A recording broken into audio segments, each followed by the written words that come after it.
Oh, shit. Time Room Genesis is fucking atrocious. Thank God we got that abomination out of the way. That obstacle.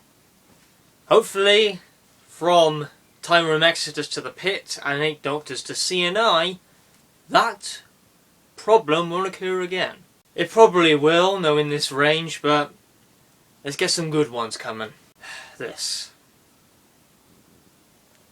Don't need to say anything more about it now, because now we've got 2 Terrance Dicks books to enjoy now.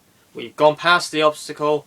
Coming up next is the 8 Doctors, and then after that is Time Room Exodus.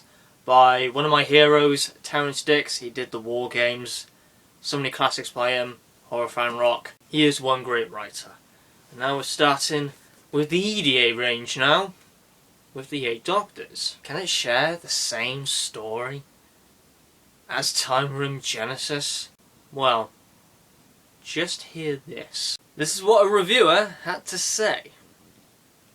Utterly, utterly appalling. Sorry, I just had to write this after seeing how many people have actually said they like this book. Listen up, people. This is utterly, utterly, utterly dreadful. I have to say that the 8 Doctors is possibly not only the worst Doctor Who book ever, but quite possibly the worst book. Avoid at all cost. Well, shit, here we go again.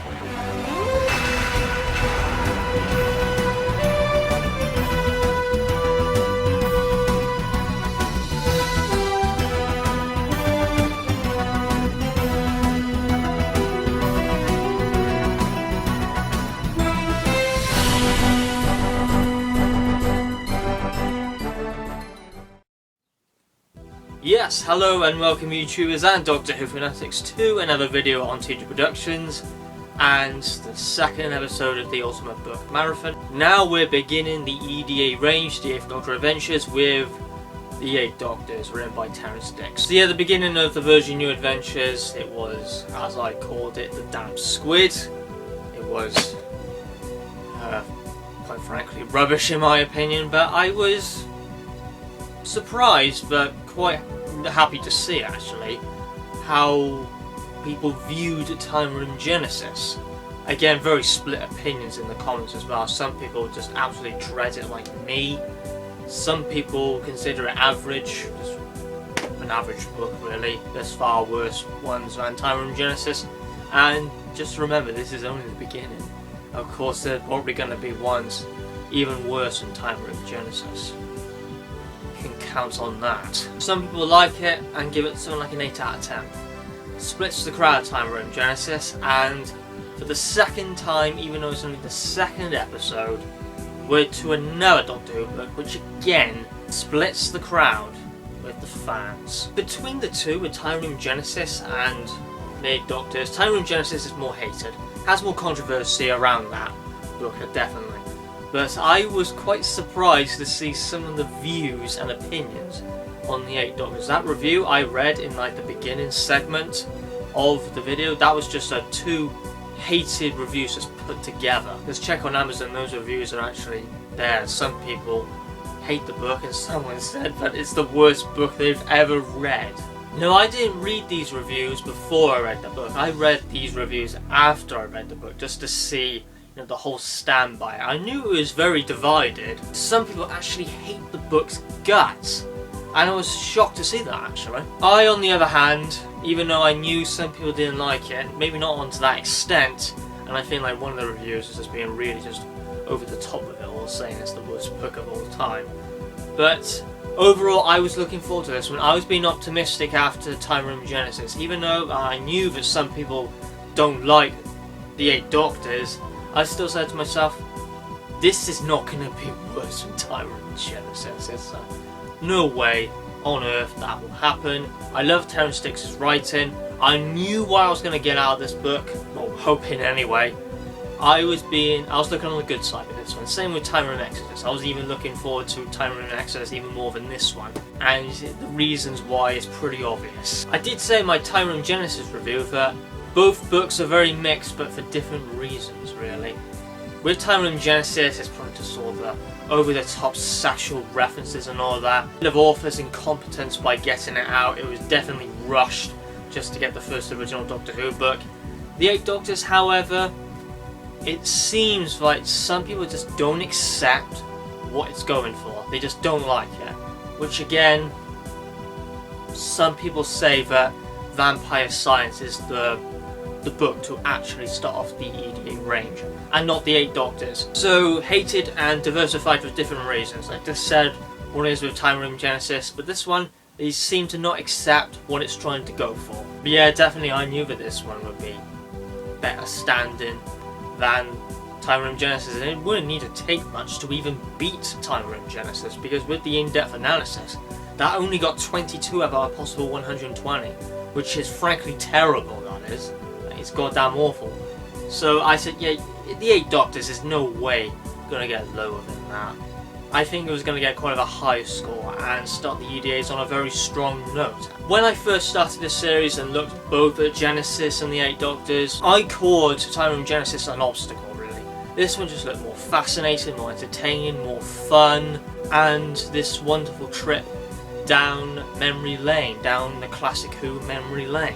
And another thing I stated is this: the Eight Doctors, sorry, not the Eight Doctors, the EDA range started out safe, and this is what I was referring to, because we you know, there's going to be some batshit crazy stuff which are going to be happening in the goddamn EDA range. Just wait until we get to the Faction Paradox stuff, Interference, the Ancestor Cell, Sometime Never, the Sabbath arc. It's going to be batshit insanity, really, isn't it? But this one plays it safe. It doesn't go for a crazy, massive arc starting out. You know, as I said with the Virgin New Adventures, they wanted to start out with a bang, really. You know, just to throw in a series and an arc straight away with the Time Room series. This one, it's very basic, really. It doesn't do anything over the top. It's quite fresh, really, refreshing. And yeah, the EDAs don't overwhelm you right to the start. It's an easygoing book, and to be honest, I found that a very good thing to start off with the EDAs, because, you know, the EDAs are just known to just be batshit crazy, come on, and there's like a few standalone ones like near like the 50 to 60% mark where all the arcs are going on, so you can only really pick and choose on some of them, because most of them are connected to massive arcs. For example, this one, it's connected to the Sabbath arc, and if you read this one first, you'll bloody know what the hell's going on. And even standalone, this one's confusing as hell to some people because of how Paul Leonard's style of writing is. But yeah, you know what I mean.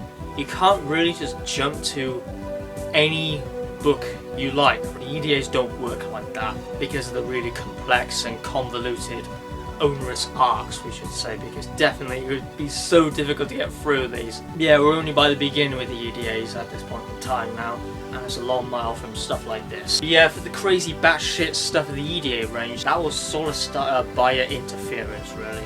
That's when the EDAs take the turn for the worst.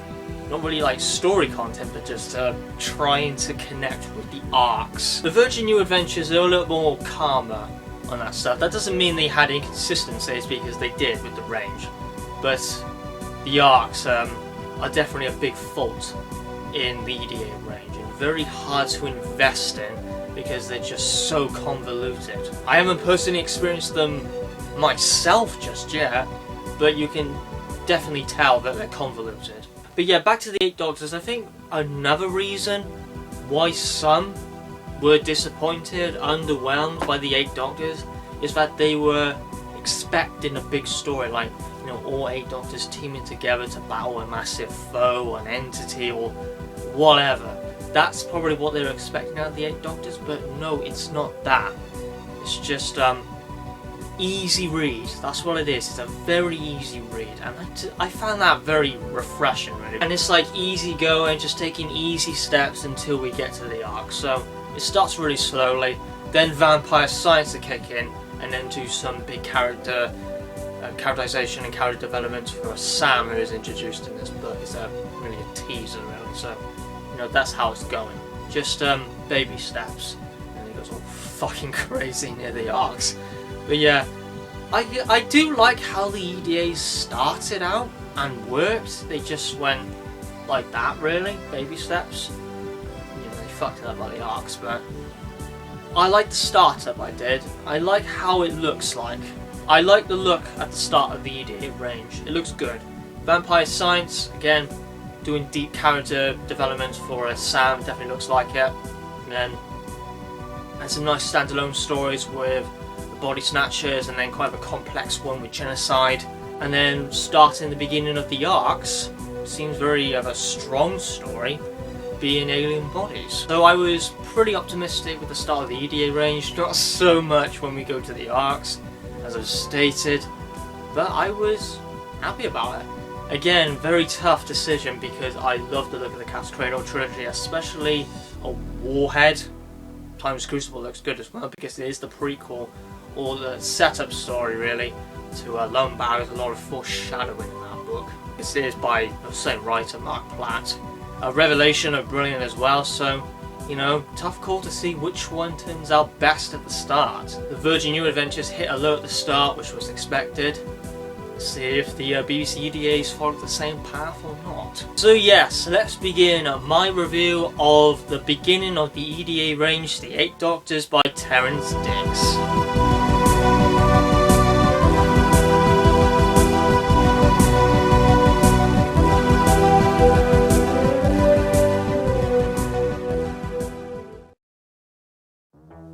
So how the Eight Doctors actually works, yeah, I did describe it as not this massive action-packed and epic story with all the Eight Doctors teaming up to battle a foe, you know, like the Part 4 Silence of Time, or go like that. It doesn't. This is the plot. I will describe the plot after I say something else, because I want to actually say this first, actually, and it goes back to that review I read. Well, the massive negativity on it, actually. So yeah, some people downright despise this book, and to be honest, to discuss on some of the hatred the Eight Doctors gets, I mean, it gets some awful reviews by people. Some people absolutely rip apart the book. It's surprising. It actually upset me to see how bad this book is ripped apart by some people, because I completely disagree with it. I think some people seriously didn't get what the book was trying to do. They just didn't get it, or didn't accept it. And, you know, there's just some arsey people around sometimes, because some people say that this is the worst book in the world, or the worst Doctor Who book. Again, everyone can have their own opinions, but I seriously disagree with that. It's definitely not the worst book in the world, and it's not even a bad book. The book completely shits on Tyrone Genesis, and it was just such a lovely, fun book to read after that just travesty. This was a fun, entertaining, exciting, easy read. I just found that so refreshing, and just a wonderful book to read. Nothing complicated, nothing that will go over your head. It's a wonderful start to the EDA range.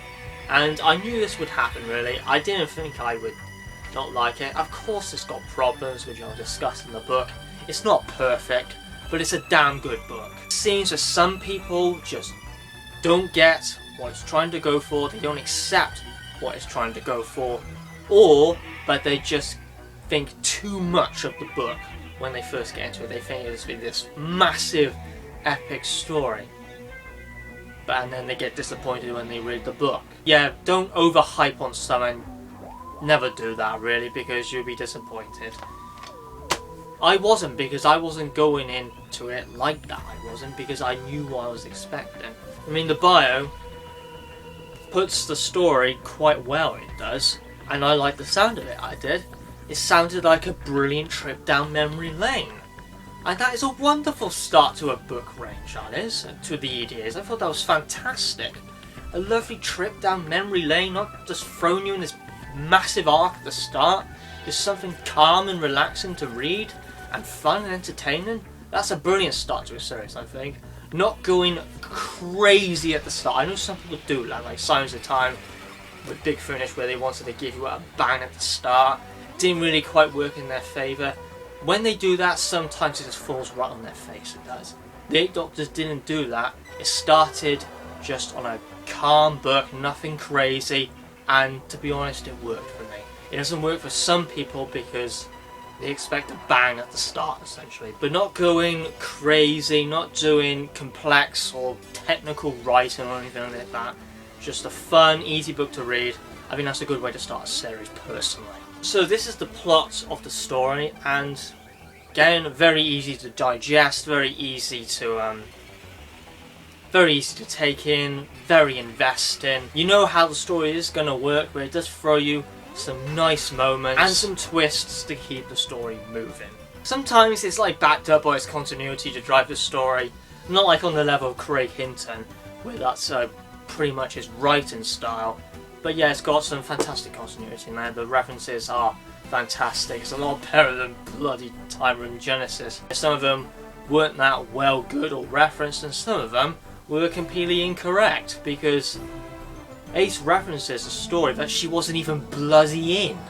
So, not good research or representation by that. But here it's good. The Eight Doctors, it features right after the TV movie. It does. And a final trap has been set by the Master, and I know this has happened a billion times to the Eighth Doctor, but he loses his memory. He's got amnesia.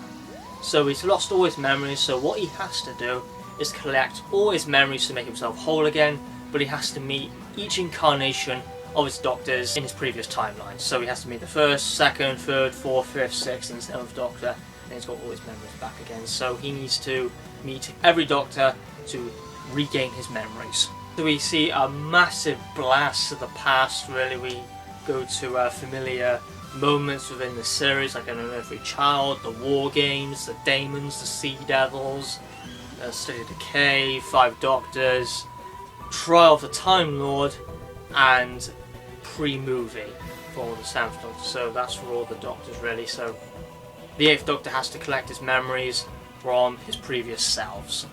A fun adventure story. That's brilliant now, it is, for the Eighth Doctor. And yet it starts the story off in a very familiar place, but this time in the 1990s, and it's 76 Totter's Lane, the Junkyard, and by Cold Hill School. So, you know, it's a wonderful blast to the past, really, with this book and a lovely trip down memory lane. This book, to me, very much works like a Big Finish short trip, or a decalogue book, or an anthology book, really, because it's like one big story for the Eighth Doctor and then little mini-stories, one tying into the previous Doctor's events. Because it's got mini-stories for the First Doctor, Second Doctor, Third Doctor, Fourth Doctor, and so on and so on.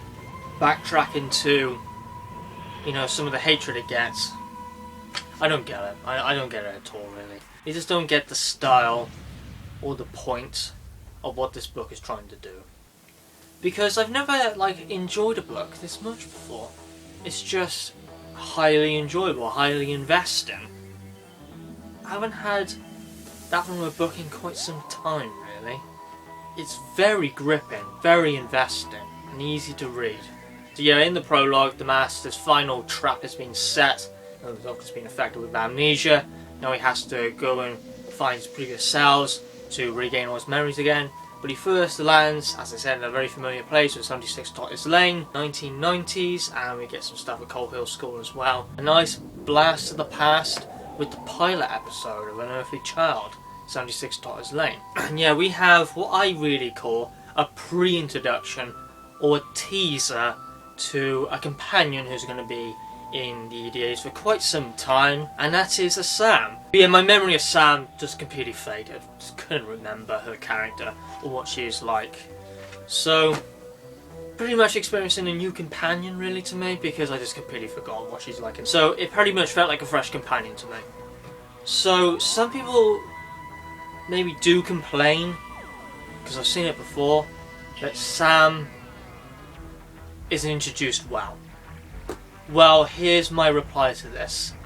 This isn't supposed to be like the introduction of a character. This is a pre-introduction. It's a teaser, and that's how it's portrayed. She isn't portrayed as the introduction to a character, it's a pre-introduction. It's a teaser to the companion. that's what it's going for. People complain that she isn't connected to the plot, and to be honest, I disagree with people who say that, because I think this plot, this story, only works for the Doctor. It's something that the Doctor has to do. And to be honest, why does Sam need to interfere and be a part of this plot? She doesn't need to. She doesn't need to be. It's good for Vampire Science as the story to do that. To introduce properly her character now, because she is now a companion of the TARDIS and the Doctor. And that's where the development and the characterization starts. This is a pre-introduction. So don't expect the story to be, something big with Sam, because that starts with Vampire Science, and that's good, I think. Just a nice teaser to get everyone ready. As I said, this book doesn't go to big lengths. It doesn't do that, and it's not designed to be like that. Yeah, on the first chapter, we have a pre-introduction to Sam, and she's being chased and bothered by thugs, chavs. Goddamn dialogue is really funny when they're talking to the 8th Doctor in their cocky accents. Yeah, it's Baz and his group of chavs who are bothering Sam with drugs. Yeah, as I said, their dialogue speaking to the 8th Doctor is pretty funny. Yo mate, who's this tit with the fancy dress outfit? I'm gonna fucking knock him out, mate. Yeah, that's pretty much their flipping dialogue to the 8th Doctor, and then the 8th Doctor has a bit of a 3rd Doctor moment and beats the shit out of it. No, he doesn't beat the shit out of him, I got carried away there. Just knocks him down, really. And I think that was actually Baz, the group leader. I can't remember which one it was. It might have been one of the other gang members or Baz, but I'm pretty sure it was Baz because he's the one who was talking crap. Now, a good thing about this book, because within the Wilderness Years and these Doctor Who books, they use language all the bloody time. The Virgin New Adventures is definitely known for this, by having every swear word under the sun, pretty much. This one is quite calm. It is. There's only 2 words of bitch and that's it, really. So nothing really crazy going on with rude words or anything like that. Nothing rude or offensive in this book. As I said, easy read.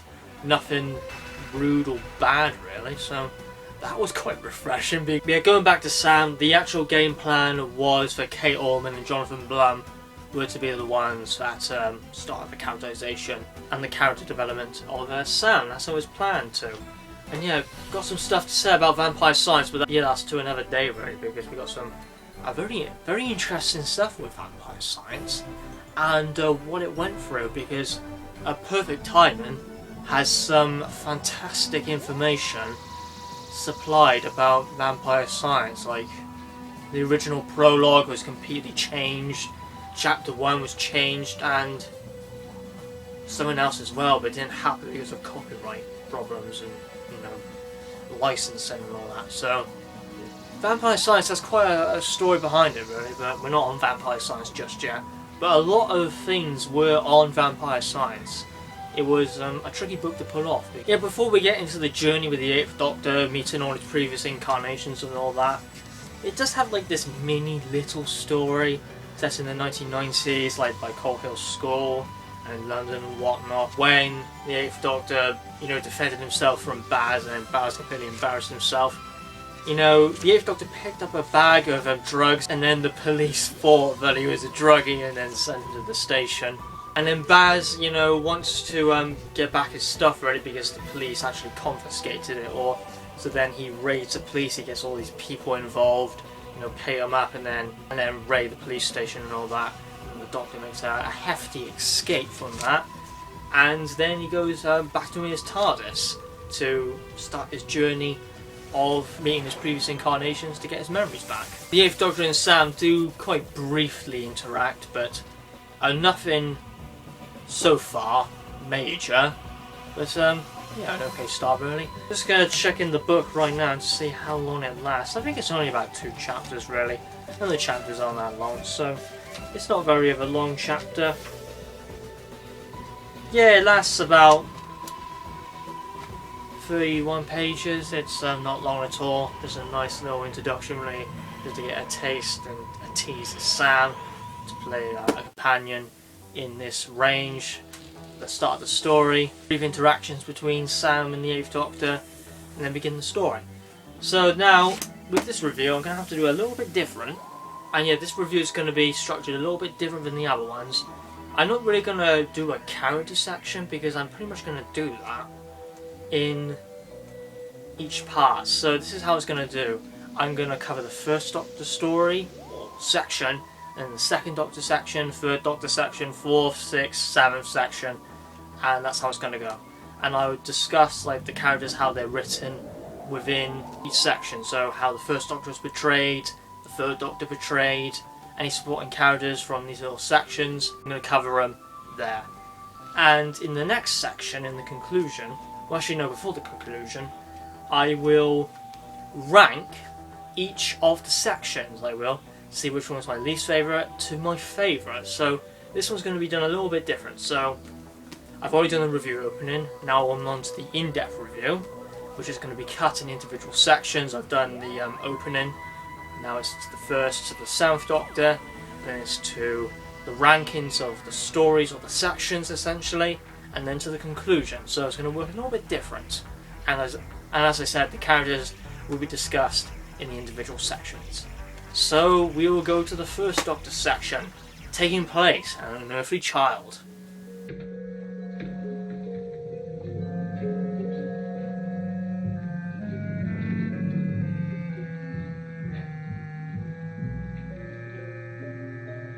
So to the first Doctor section, this takes place in An Unearthly Child, episode 3, The Forest of Fear, where the first Doctor, Ian, Barbara and Susan escape the cave, and now they're in the forest and being followed and tracked down by a Tsar. That's where this first Doctor section timeline is at. Now about the first Doctor section, and some people have a bit of a problem with the first Doctor section, and yeah, I do as well. It was very short, it was very brief, and this is something about each of the sections. They're not consistent with each other, the lengths are all different. The first Doctor one is very short, and it's the... yeah, I think it is the shortest, because the 7th Doctor one is. Yeah, I think the first Doctor one is the shortest. Yeah, the first Doctor one was definitely the shortest. And yeah, they're quite inconsistent within length. I'll just tell you one all now. First Doctor one, very short. Second Doctor one, short, but not as short as the first Doctor one. Third Doctor one, normal. Fourth Doctor one, normal. Fifth Doctor one, normal. Sixth Doctor one, long. And 7th Doctor one, very quick. So that's how it really goes. Quite inconsistent, but the consistency sort of, you can see with the 3rd, 4th and 5th Doctor one, they're quite consistent, but since with the restriction of the length which the EDAs go by, I guess it would have been quite difficult to make them all consistent. But yeah, they are pretty inconsistent within length, and I wish that the first Doctor one had a little bit more and maybe cut a bit off the 6th Doctor one. Yeah, sometimes the 8th Doctor actually interacts with the companions. This is seen in the 3rd, 4th, 5th Doctor one, but not in the 1st Doctor and 2nd Doctor one. And the 7th Doctor doesn't have any companions in, because it's a pre-movie. But yeah, it's like this time bubble which lasts for like a minute or so, where the Doctor can interact with his other self, and everyone outside that bubble is frozen in time. So we don't see like Ian, Barbara and Susan, see the 8th Doctor in this one. Neither are Zoe or Jamie in a 2nd Doctor one. We don't see that. But when the story progresses, we do have interaction with the companions. So we see like Romana 2 interact with the 8th Doctor, which has always been a perfect pairing that has. So yeah, this has like a little mini moment where the first Doctor was going to do something quite big, and this was to actually finish off and kill Tsar because he was attacked by a tiger, it was, during the events of the Forest of Fear. So the Doctor was going to finish him off because with Tsar being injured and all the companions, rush in to save him because he's been injured, the first Doctor hated that because, as he said, his lines was, they must be out of their minds, they must be out of their minds. So to prevent that from happening, the first Doctor was going to kill Tsar, finish him off with a rock, but Ian stopped him, because this is pretty much what the first Doctor was like, cares for himself, cares for his own safety. With that event, I think they were both in the wrong, really. But they shouldn't have really gone back to Tsar, because that's the issue that made them go back to the cave of skulls. And the first Doctor was in the wrong because he's actually going to kill Tsar, finish him off. You know, quite a big moment for the character, and the 8th Doctor, you know, witnesses this. And that's where the time bubble comes into play, because the 8th Doctor goes to the first Doctor when he was thinking about finishing off Tsar. And then both of them have a discussion. You know, the first Doctor, characterised well, quite rude, quite stubborn, quite brief. He has a few memories back because now he knows he's from the planet Gallifrey, so he knows a little bit about his life. But yeah, the Doctor is characterised as brief, stubborn, and just again thinking of his own safety, really. So the 8th Doctor actually had a discussion with him because he's remembering this moment which occurred, that what the first Doctor was doing was wrong. So you can see how the Doctor's character has changed so much from, you know, the first incarnation of the Doctor to his most recent, the 8th Doctor. And yes, the first Doctor was quite not very of a good person back in the day.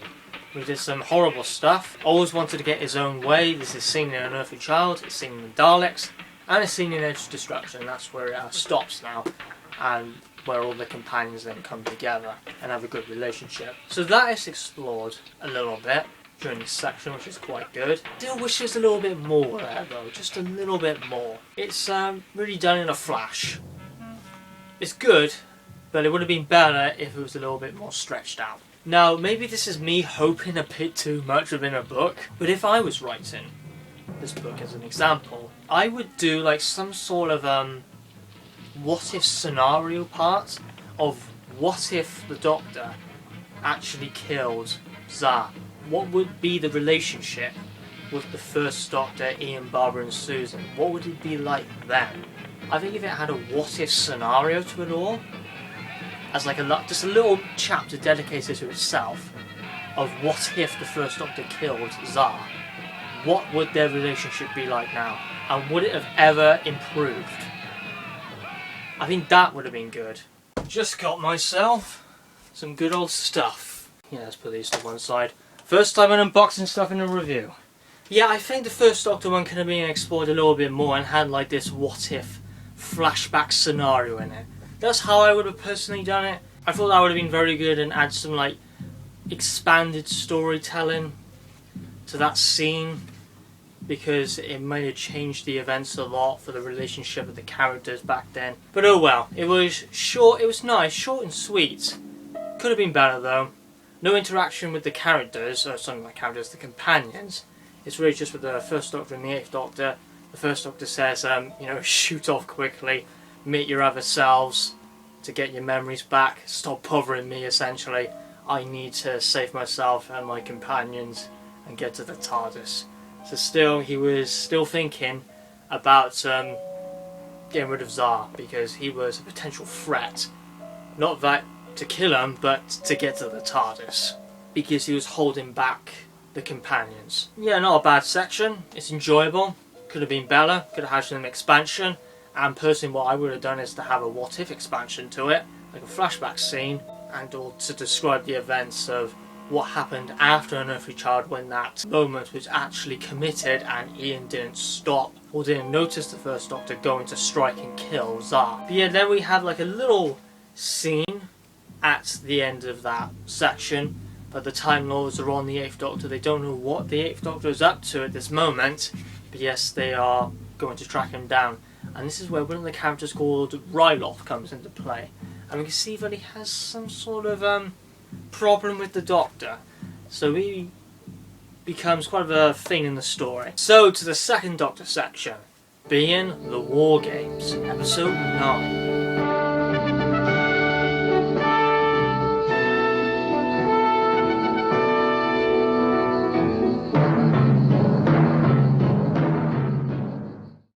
Wow, was this truly brilliant? The War Games. Going back to the War Games. Oh, this is just so lovely. My favourite Doctor Who story of all time. Now we see the 8th Doctor's perspective in this now, and see where he starts up in the events of the War Games and how he gets to the Doctor, because this, at this point in time now, when the Doctor lands in the War Games. This is happening at episode 9, where the War Chief was accused of being a traitor. That the security chief actually caught what the War Chief was trying to do, and claimed him to be a traitor to the Warlord. So this is the moment where the Doctor, the companions, and all the characters have taken over the war room, and the Doctor doesn't know how to save everyone. He can't do it, so he has to summon the Time Lords to do that. So he's reaching the end of his regeneration. For the 8th Doctor, he actually starts in the Roman zone, where the Romans were all like shocked, where of course the ambulance faded into the mist. That's the same Romans where the 8th Doctor is actually interacting with them. The Romans actually don't go in to attack him or anything like that, they actually interact with him to see their perspective of what they thought about that disappearing ambulance. Then the Doctor goes into the mist and goes into World War I zone. And yeah, some nice writing, flashbacks, a trip down memory lane for this story, as we actually had the character, can't remember his name, but he was one of the German soldiers. But the 2nd Doctor did that trick with the sonic screwdriver from his gun. Same character. I can really imagine just the music, the brilliant music in the War Games, playing in the background where the Doctor enters the World War I zone. And there's another moment where one of the characters, wears the classic glasses and then plays that really cool music where he's controlling the character and calling him a spy. And yet he calls the 8th Doctor a spy. It actually isn't Von Way. It would have been pretty cool if it was Von Way, but he was his character ended before episode 9, sadly. It would have been pretty cool if it was, but no, it was Von Way's replacement it was. So I can really feel like the classic sound effects and music score within the War Games section. And yeah, eventually the 2nd Doctor, and yeah, eventually the 8th Doctor sort of grabs everything. He sort of knows what's going on and remembers that this was the War Games. And yeah, he fully remembers it all. When the 8th Doctor and 2nd Doctor meet in the time bubble, and the 8th Doctor collects his memories. Then he knows that, the War Games incident, that it was just a terrible plan. It was a horrible, ruthless plan of using humans as slaves, as a massive fighting army. And yeah, the 2nd Doctor just written very well. Bits of dialogue here and there. He says this, "Oh, you do stumble in at the worst possible times." A line like that. And I can, really feel that the 2nd Doctor, Patrick Troughton, is actually saying that line. Jamie, Zoe, and all the other characters, they don't see the 8th Doctor because they're outside the time bubble. No interaction. It's done quite simply, quite quick as well, because the 2nd Doctor, he knows that his fate is coming to an end. He knows that he has to face the Time Lords, and the 8th Doctor leaves him to that and respects him. So he leaves him to do that. And yeah, brilliant dialogue from the War Games, which is from the TV episode. So, wonderful.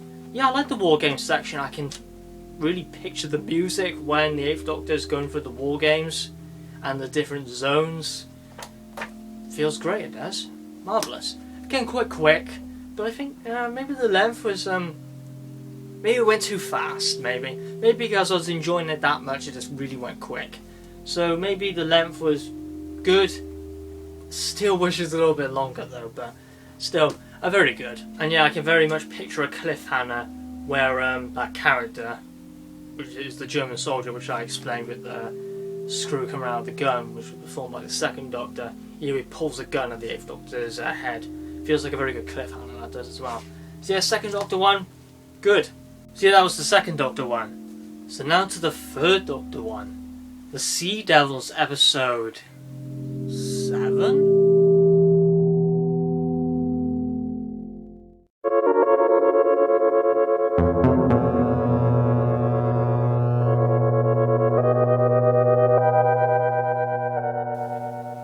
If you're a 3rd Doctor fan, I think you will like this section of the book quite a lot, because essentially it's the Sea Devils episode 7. So if you know episode 6 is the conclusion to Sea Devils, where the Master escapes.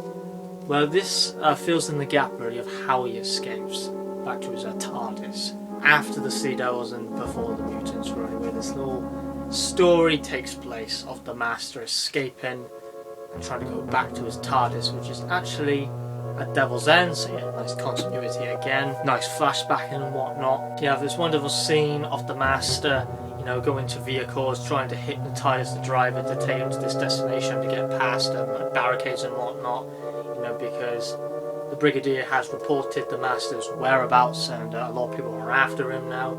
Units are after him, the police force are after him. And we have this like wonderful chase scene of the Master, the Doctor, Joe, and the Brigadier as well, making an appearance, which is very nice. An appearance in like after the Sea Devils, because he wasn't in the Sea Devils. And yet it's more Delgado action, so you know, you should be happy with that.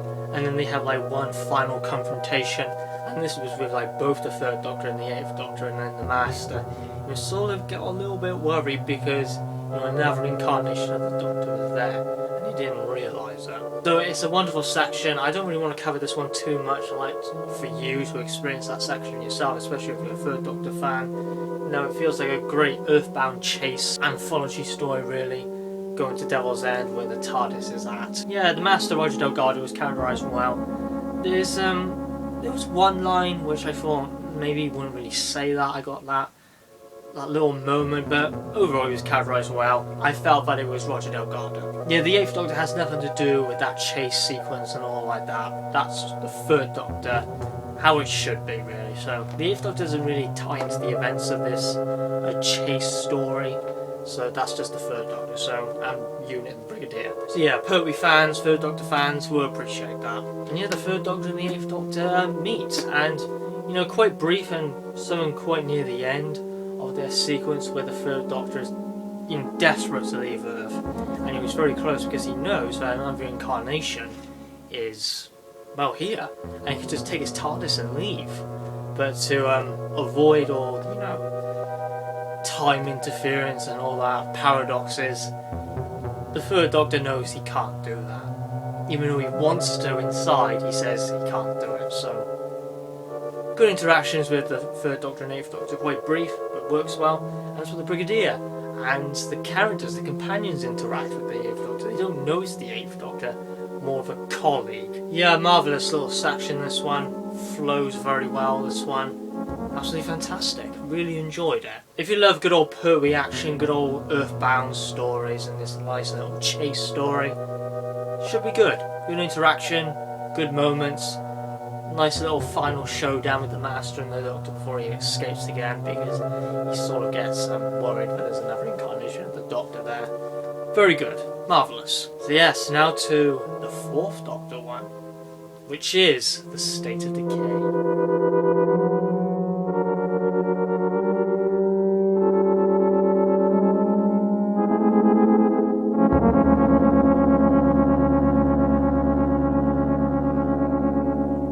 Yes, this is featured like after the events of State of Decay, and kind of a nice foreshadow actually to Vampire Science, because that is going to be dealing with vampires, and this Fourth Doctor section deals with vampires. Yes, like the aftermath of State of Decay and like these remaining vampire survivors. This part moves very well.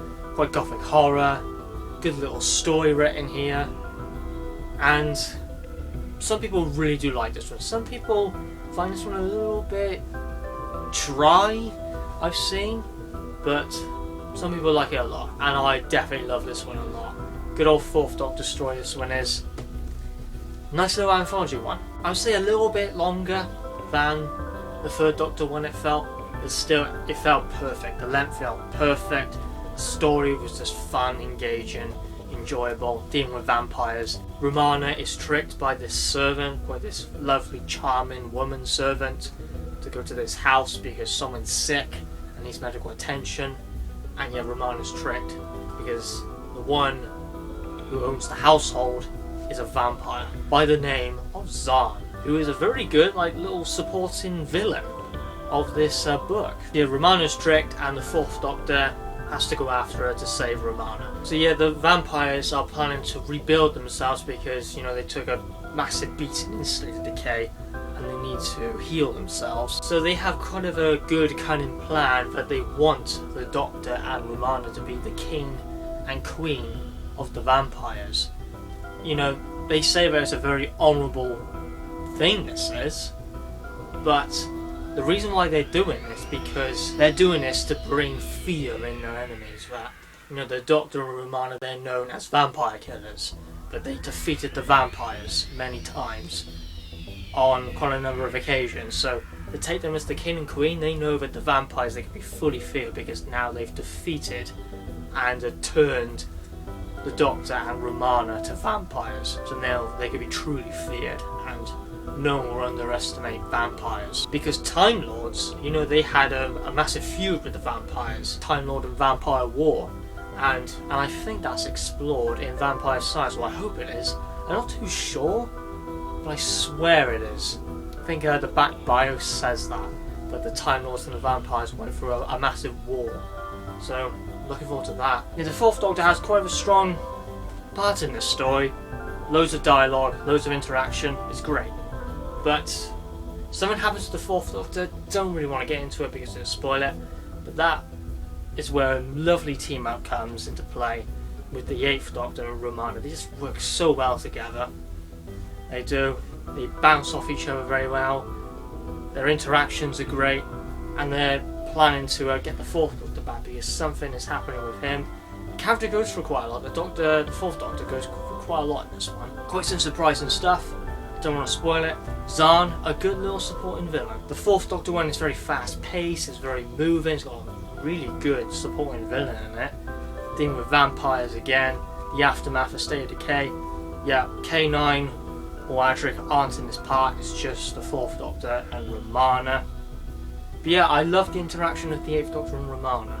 There is more to this one, but I don't really want to spoil it really. You know, experience it for yourself. But it's a very strong part. I will leave it to the reader to explore this Fourth Doctor section. It's marvellous. Now, to the Fifth Doctor section, featured after the Five Doctors.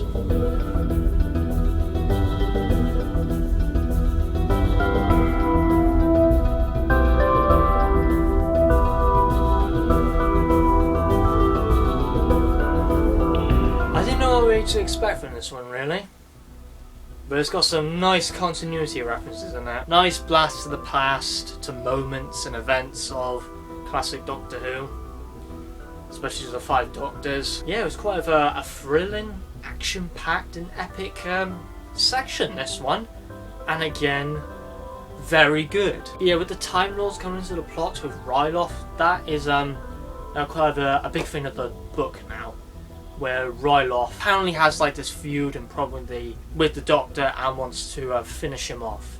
So, you know, he uses a certain device to try and get rid of him, which of course is the time scope, which was used in the Five Doctors, where you can teleport beings, creatures and alien beings to wherever you like. That's how it was done within Gallifrey in the Death Zone, where like Yesis and Cybermen and Daleks shown up. So yeah, the Fifth Doctor and Tegan and Turlough are back on the Eye of Orion, and unfortunately they are encountered by the Rastan warrior robot, which appeared in the Five Doctors because it was time scoped to that area because the Eighth Doctor was going to that timeline. So now the Fifth Doctor and Tegan and Turlough have to deal with the Rastan warrior robot. Yeah, the time bubble lasts a little bit within this story.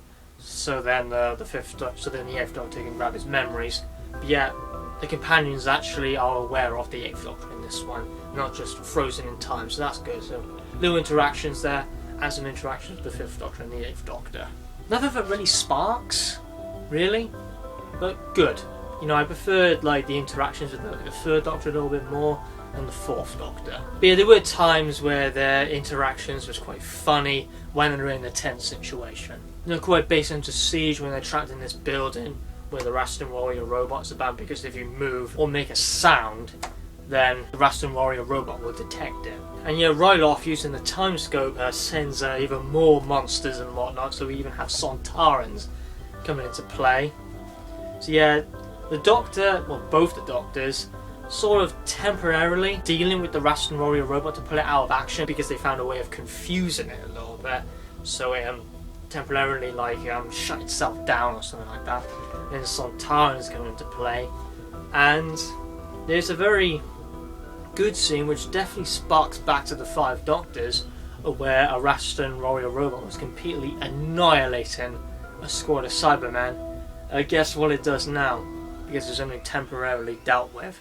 It gets back up and fights the Sontarans. Unfortunately, it goes the exactly same way for the Sontarans it does, and they get pretty much annihilated. All of them die. One of them gets the edge on the Raston Warrior robot, but it's proven it's pretty much unbeatable. The Doctor, after all, called it the perfect killing machine ever devised. Yeah, a lovely throwback of the Raston Warrior robot annihilating Sontarans, because it did the exact same thing in the Five Doctors by annihilating Cybermen. And yeah, because why not throw in Jurassics as well? A lot of continuity in this one.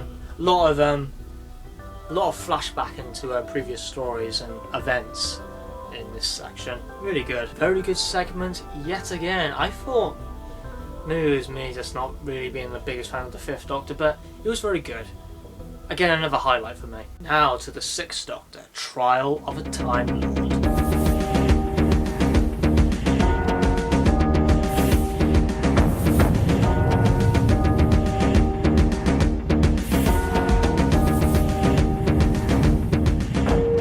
So yes, to the Sixth Doctor segment.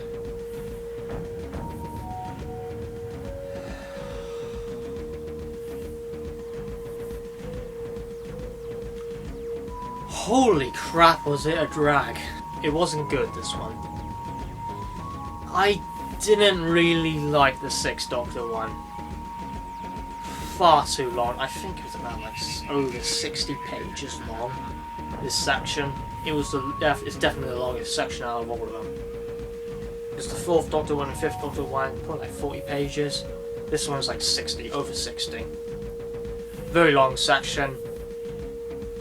Too draggy, too long. This is where pacing becomes a little bit of an issue. Pacing was lovely, it was. It's just like this, really. Just a nice, smooth line, really. Backed up by nice twists and continuity references. But with the Sixth Doctor one, it's so sluggish.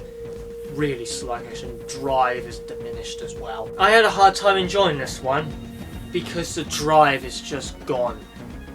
I couldn't connect with the events of this part, and even the interactions. Just, I found this one hard to get into, so therefore the book sort of dragged, and pacing was an issue, and investing into the book was an issue. I think about maybe 10 pages should have been taken out. I personally would have thrown them into the First Doctor section and done some of what if scenario thing. Yeah, it was too long. Way too long. Yeah, the Sixth Doctor one is kind of a political story, this one, but it never really got off the ground, really. It starts off really as a political story. It didn't really have a kick to it, to me. And it didn't really have a bounce from the Sixth Doctor and Eighth Doctor. I never really had a bounce from them at all. Or it just didn't really interact well for me, really. It was just okay, and nothing really compared to the Fourth Doctor or the Third Doctor or the Second Doctor, or even the First Doctor, when it was really brief and sudden. Yeah, it didn't bounce off at me. But yeah, it has some good political animosity, which I quite like. It was just too long. But the Sixth Doctor was trying to expose the trial to be fraudulent and, just unethical, bad, and fake. We have some assassins as well, which try to do an assassination. And discussing the Valiant, it's pretty much extended stuff on Trial of the Time Lord. Sort of got better during the end. I connected it, but that was really late. That was like 50 pages into that story, or maybe even 55, maybe a little bit more. But yeah, that's where pacing becomes an issue. And too long. Way too long. As I said, I could have thrown that time or dedicated those pages, like 10 other pages, to the First Doctor one. Not the best utilisation of that section, and a little unsatisfactory. Really, just a bit underwhelming, really. Not great, rather average. So let's move on to the 7th Doctor one.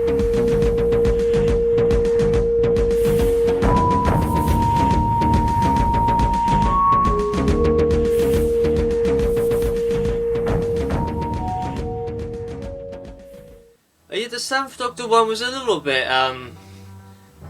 clumsy, I would say, a little bit. Yeah, the 7th Doctor's on Meteorilius 3, and that he's trapped in like a spider web. You have a brief appearance of a Meteorilius spider. But yeah, the 8th Doctor quickly saves the 7th Doctor from the spider, and it's really just short and sweet, really. A little bit silly this part is, but I still liked it. It was alright. Quite short, so definitely compared to the 6th Doctor one.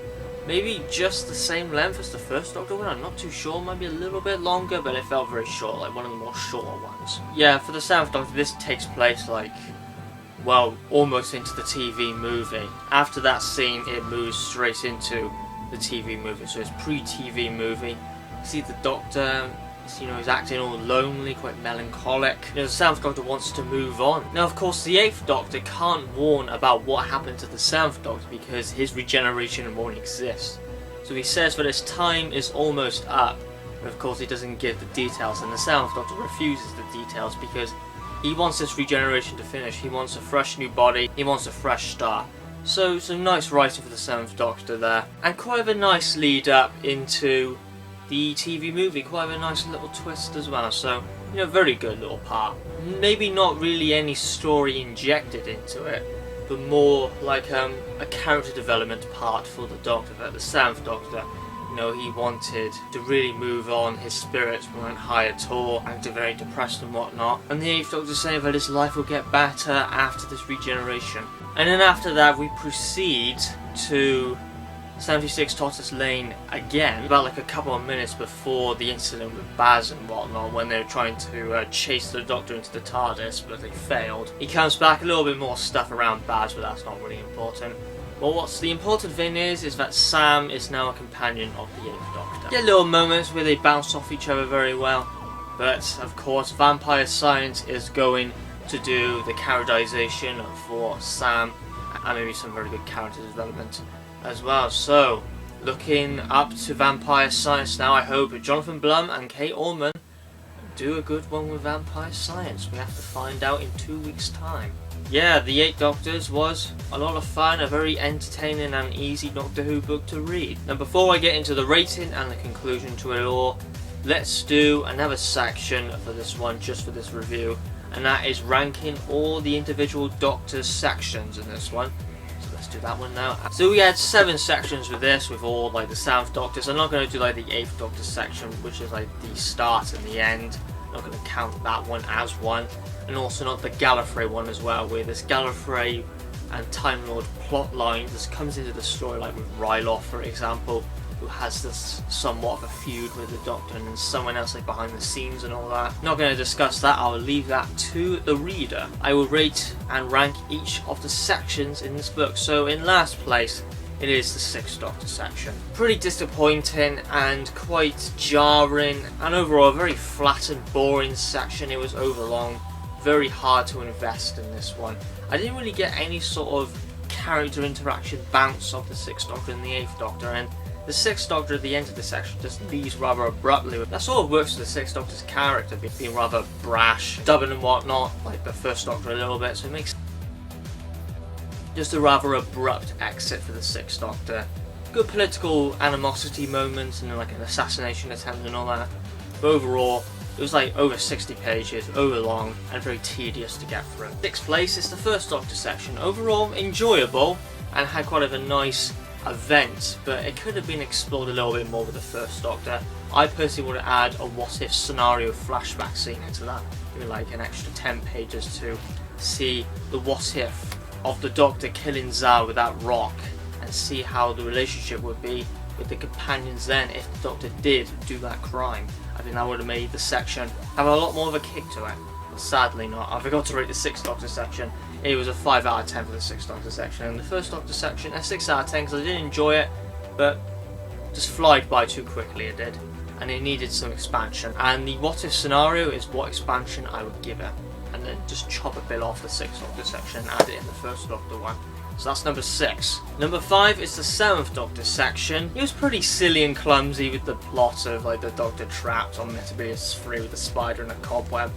But the dialogue and the character development and the little twist at the end, you know, it was very good. I enjoyed it. I think the length's okay. Could have been a little bit more long, I would say. A 6 out of 10. 4th place is the 2nd Doctor section. Nice dialogue and a nice return to the War Games, which was kind of an unexpected surprise for me, because I wasn't entirely sure where the 2nd Doctor section was for me. Well, some of them I was, but some of them I wasn't. So, lovely return to the War Games. I can really feel like the music and the sound score when reading the War Games section. And some nice dialogue by the 2nd Doctor as well. Maybe a little bit quick, but I think I enjoyed this section a lot. It just flied by. 7 out of 10. 3rd place is the 3rd Doctor section, a fantastic Earthbound chase scene with the Doctor, Joe and the Master and the Brigadier. Nice interactions with the 3rd Doctor and the 8th Doctor. Nice scenes with the Master as well, Roger Delgado. It's essentially the Sea Devils episode 7, and I will give it an 8 out of 10. 2nd place, it's the 5th Doctor section. Very surprised how well this scene turned out. Very tense, a lot of nice continuity in there. A lot of flashbacking and referencing to the 5 Doctors with the Rastan Warrior robot, throwing drastics in there. Why? Because why not? And the Sontarans as well, which makes a very nice reference to the 5 Doctors where Rastan Warrior robot was completely destroying Cybermen. It's the same thing to the Sontarans. 8 out of 10. No, sorry, 9 out of 10. It was a 9 out of 10. And 1st place is the 4th Doctor section. Personally my favourite. I love the interactions with Romana and the 8th Doctor. The 4th Doctor was really well connected to the plot as well, and what he went through in the story was quite shocking and surprising, quite unpredictability with this one, and a very good supporting vampire villain in that section. Very good.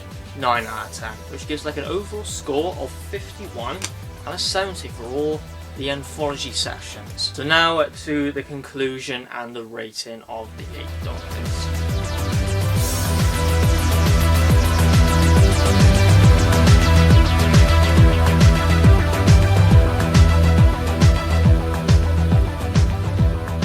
So we'll be rating in 12 individual categories, and these are the categories now. Story, characters, enjoyment factor, writing / dialogue, drive, pacing, padding, villain / threat, twist / unpredictability, main elements, originality / creativity, and reread. For the story, it was an 8. Very fun, basic, easy to read story. Nothing experimental or outstanding, but yet it's very refreshing to me that the EDA start off on a calm note, but it doesn't go crazy at the start, doesn't throw you this massive story, and I sort of prefer it took this direction. Some flops like the 6th Doctor section I would say, but overall very good at an 8 out of 10. Characters are very good, they were written very well. I can clearly hear the 1st Doctor, the 2nd Doctor, the 3rd Doctor. In the story, Romana was very well characterised. They were all very well characterised. Ryloth was pretty good as well. Won't say how his character ended, but yeah, characters were all very good. Some didn't really get explored or interact with the 8th Doctor like Ian, Barbara, or Zoe, or Jamie, but some of them did, like Romana. Enjoyment factor, this has really high enjoyment factor. One of the highest books with enjoyment factor for me, actually, 9 out of 10. And yeah, characters as well was 8 out of 10. I'm not sure if I said the rating of characters, but yeah. Story 8 out of 10, characters 8 out of 10, enjoyment factor 9 out of 10. Writing / dialogue, easy to follow. Dialogue was fantastic, 9 out of 10 again. Drive, it has superb drive because it's just so engaging. I just found this book so engaging, I couldn't really take my eyes off it. It was glued to the pages. 9 out of 10 again. Pacing is paced very steadily. Just a little flop at the end, really, with the 6th Doctor part, or like 3/4 in it. Quite sloppy pacing with that one, and it is over long, really, so deducting a little bit with that one with pacing, 8 out of 10. But overall, it's pretty consistent. Padding, yeah, there is a bit of padding in there. I would say there's definitely moments in the 6th Doctor scene which weren't really necessary. They didn't really need it, and that could have been added to the 1st Doctor scene to get that a bit more expansion, or the 1st Doctor section. So again, an 8 out of 10. Villain / threat. Now this doesn't have like a major overarching villain to me, really, but for rating it like for supporting villains in each of the little stories, I like the 4th Doctor villain. I like that Roger Delgado's master was in there. Got the Raston Royal Robot, we got some Tarans, we got the Jurassics. So yeah, a lot of major villains in this one. Doesn't feel like a very strong villains in this book, but like multiple villains, so I'll give it an 8 for that. If it had like a really strong overarching villain, I would give it a 9. Yeah, Write-Off might be that, but I didn't really get that from him. Twist / unpredictability. There's a few twists in there, not a lot of them, but I still like them, and it's got a little bit of unpredictability in there, so 7 out of 10. Main elements, with it being a trip down memory lane, and it's a very good trip down memory lane and a blast to the past. So I give that an 8. In areas that could have been improved, like the 1st Doctor section and the 6th Doctor section, but good at an 8 out of 10. Now originality / creativity. Still we got creativity by its many continuity references, maybe not originality, but what I do find quite nice and refreshing about it is that at the start of the EDAs is nothing overcomplicated. So I give that an 7 out of 10 for originality / creativity. And reread, I would read this again absolutely. Flying Colours, 9 out of 10. Got a lot of 9s and 8s in this score, and the lowest is a 7. Overall that gives it 98 out of 120. And there's only got 22. And the overall score for the 8 Doctors is an 8 out of 10. So that's the scores for the first books within the Virgin New Adventures range and the EDA range. 22 for the Virgin New Adventures, quite sloppy, and 98 for the 8 Doctors, almost got 100, and an 8 out of 10 overall. Now the 8 Doctors is an absolute joy to read, and I think it's pretty underrated. I know some people do talk nice about this book, but there's a lot of people, and quite a surprising number of places where some people just rip apart the book, and I really disagree with that. This isn't a bad book, it's very good, and it's a lot better than this. This is, as I said, the 8 Doctors just shits on this book pretty much. It is a thrilling and a wonderful trip down memory lane. To any people fan of books, I think this would be a lovely Doctor Who book. Almost got a 9 out of 10 actually. If the 6th Doctor section was better and something different, I think it personally would have got a 9 and a score maybe just over 100. Maybe just hitting 100 and getting a 9 out of 10. Since the 6th Doctor one was lacking and the book isn't perfect, it gets an 8 out of 10, but still it is a wonderful, fun, enjoyable book. To put it simply, a wonderful trip down memory lane and a very strong book to start off the EDAs. 8 out of 10. So that was my review of the 8 Doctors by Terrance Dicks. After getting past this obstacle, I said there's 2 Terrance Dicks books to enjoy after. Done the 8 Doctors, which I enjoyed. Now as a book I was even more looking forward to the 8 Doctors, and I thought it would definitely get a very high rating, and let's see if it does. That is Time Room Exodus, the second story in the Time Room series. Let's see if the Virgin New Adventures can get a high score now. So yeah, thanks for watching, and of course, have a good one.